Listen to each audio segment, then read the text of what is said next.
Hello and welcome or welcome back. The school holidays are over and it is time for an update on my project Pan. I've had some challenges for this project.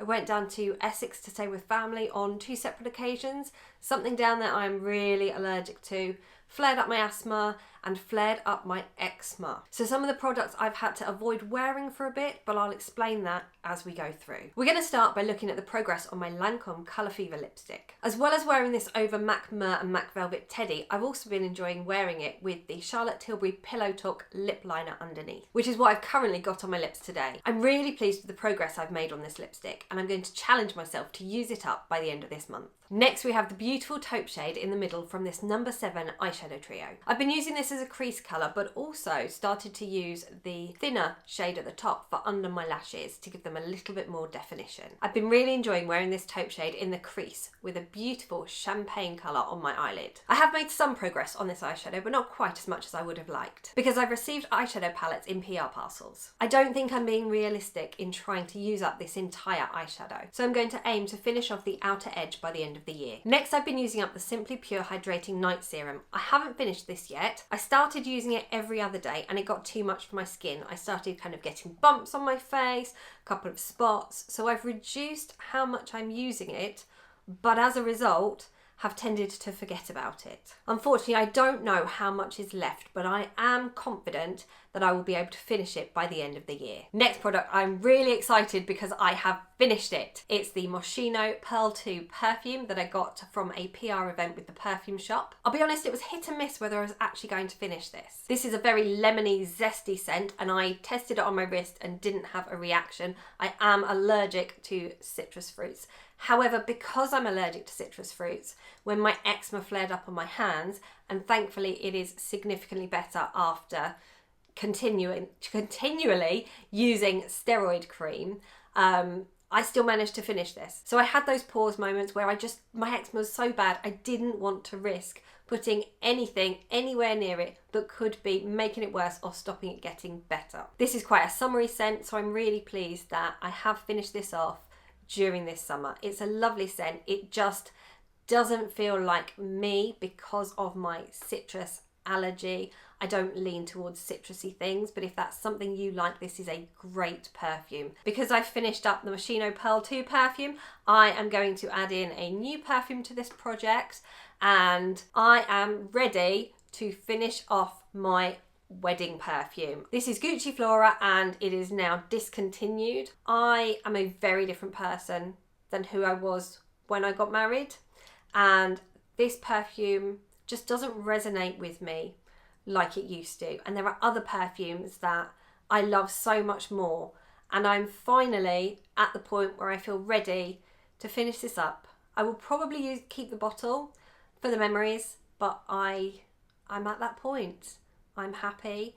This is what I'm going to work on, and we are going to finish it by the end of the year. Now, I had a bit of a mishap with the final product in my rolling project Pan. I had an SPF and we got one use out of it. I put the bottle standing up. My mum was staying with us to help out with one of my hospital treatment days where I had to go down to London.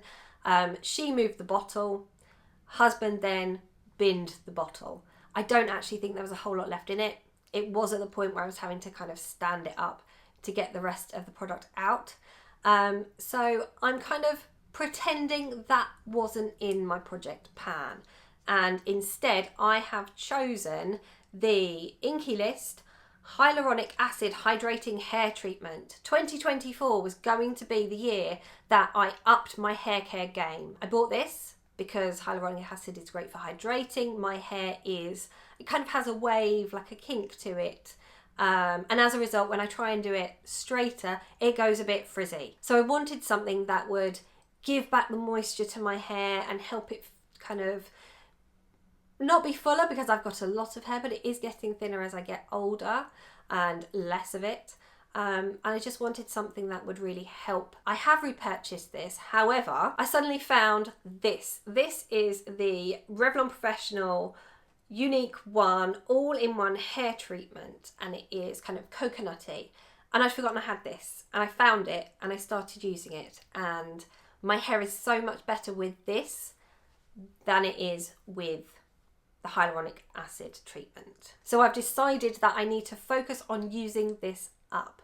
Again, originally I started using it every other hair wash and my hair suffered for it. So now I'm trying to remember to use this up. It feels quite light, there isn't a whole lot left. It's just making sure that I'm being mindful and remembering to use it, which is a challenge with my poor memory. But never mind, I'm determined this will be finished, it will be remembered before the end of the year. I also decided to add a 6th project into my project pan. I finished up 2 of the Neutrogena Norwegian Formula hand cream concentrated. I had one in my bag and one on my bedside table. But I've also got a couple of other hand creams in a drawer. So I decided I was going to try and use some of them up before repurchasing the Neutrogena. Now this is very much going to depend on where my eczema is at. At the moment I've had to resort to steroid cream. I'm hoping that in the not too distant future I'll be able to go back to hand cream, but it's possible that as the weather gets colder my hands might need a little bit more than this. So I've chosen the Palmer's Cocoa Butter hand cream. I really love the smell of this. It's a beautiful product to use. It is not as good as the Neutrogena when my hands are struggling. So it started off full. I've managed to get down to the green line. I have put a caveat into my project pan that if my eczema needs more than this hand cream can deliver, I will go and repurchase another of the Neutrogena. And I think that's really important for me, that I don't put the project pan ahead of my skin health and comfort. So there we go. I'm pretty pleased with the majority of my progress on these products, particularly given the circumstances of my eczema and not wearing makeup all that much over the school holidays. I would love to know what you're working on using up in the comments. Thank you so much for watching and I will speak to you again soon. Bye.